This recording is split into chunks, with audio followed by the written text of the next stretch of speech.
విలువ పెరుగుతూ ఉంటుంది, ఖర్చు పెడితే అయిపోతుంది యూత్తో అని చెప్పి మాట్లాడుకోండి, అలా చేసుకోండి. అర్థమైందా? సో మ్యారేజెస్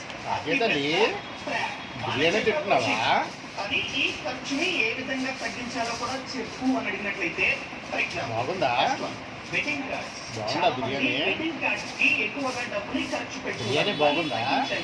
ఎలా? ఫర్ ఎగ్జాంపుల్ పెద్దవాళ్ళు, వాళ్ళకి మాత్రమే ప్రింటింగ్ చేయించండి, వాళ్ళకి మాత్రమే ఇవ్వండి ఈ కార్డ్స్, అది కూడా కొంచెం అటు ఇటుగా చేయించండి బడ్జెట్ లో. మిగతా వాళ్ళకి డిజిటల్ ఇన్విటేషన్ అంటే ఒక వీడియో చూపించుకొని సేవ్ ద డేట్ అని చెప్పి అది పంపండి. మీరంటే ఇష్టం అనుకోండి, వాళ్ళే వస్తారు, ఫోన్ చేసి మాట్లాడండి, ఈ విధంగా పంపాముగా అని చెప్పి మాట్లాడితే చాలు. ఇప్పుడు ఆ కార్డు ఇస్తారు, పెళ్ళవగానే పడేస్తారు డస్ట్బిన్ లో, అయిపోయింది. దాని మీద అంత ఎక్కువగా ఖర్చు పెట్టడం అవసరమా ఆలోచించండి. Second, photography. చాలా మంది ఈ ఫోటోగ్రఫీకే ఎక్కువగా డబ్బుని ఖర్చు పెడుతున్నారు, 10 lakhs 20 lakhs ఆ విధంగా చాలా మంది తీసుకుంటున్నారు అనమాట ప్రొఫెషనల్స్. మనం ఏం చేస్తాం, లైఫ్ లో ఒకసారి మాత్రమే పెళ్లి, సో మెమొరీ అని చెప్పి ప్రొఫెషనల్ ఫోటోగ్రాఫర్ కావాలి అని చెప్పి ఎంతైనా సరే ఖర్చు పెట్టుకుంటాం.